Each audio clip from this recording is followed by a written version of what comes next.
يشفع له في البلوى.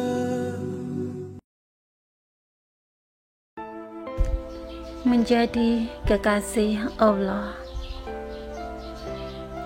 Tahun ibarat pohon, bulan adalah cabangnya, hari adalah rantingnya, sedangkan jam adalah daunnya. Setiap tarikan nafas adalah buahnya.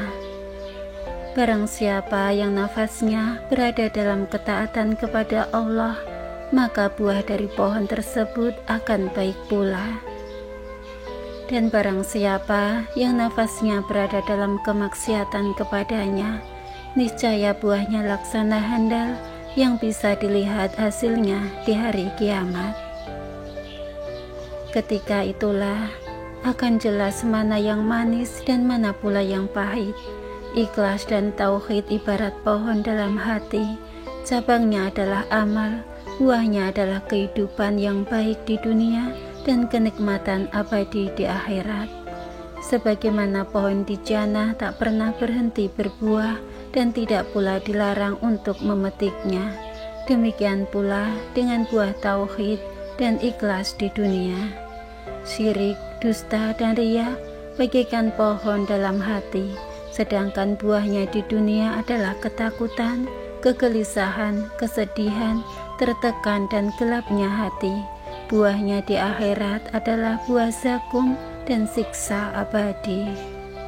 Termasuk buah ikhlas yang sempurna karena Allah semata adalah meninggalkan syahwat karena Allah, selamat dari azabnya, mendapat jaminan kemenangan dengan rahmatnya.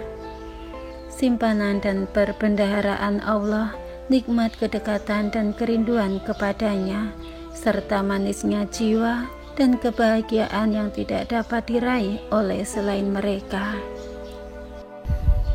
Kendati oleh orang yang melakukan ibadah, suhu dan berilmu, karena Allah tidak akan memberikan simpanannya bagi hati yang di dalamnya bercokol selainnya dan kehendaknya masih terikat kepada selainnya. Allah hanya akan memberikan simpanannya bagi hati yang melihat kefakiran sebagai suatu kejayaan selagi tetap bersamanya, namun kekayaan laksana kefakiran manakala jauh darinya. Juga melihat kemuliaan sebagai suatu kehinaan manakala meninggalkannya, dan melihat kehinaan sebagai kemuliaan asalkan masih bersamanya. Kenikmatan terasa siksa tanpa Allah, dan siksa terasa nikmat selagi tetap bersamanya.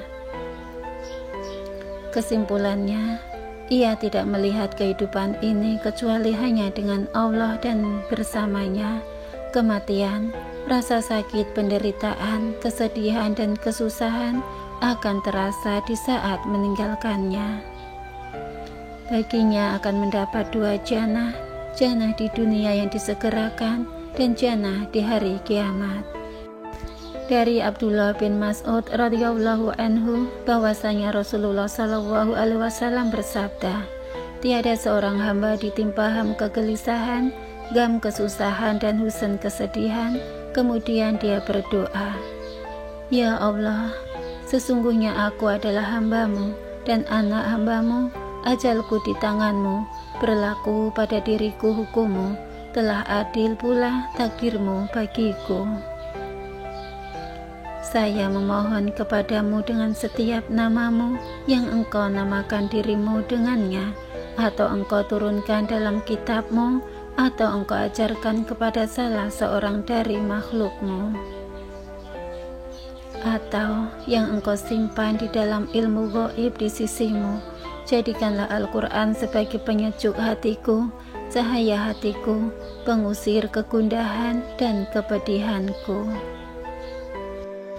Melainkan Allah akan menghilangkan kedukaan dan kesusahannya, serta menggantikannya dengan kegembiraan.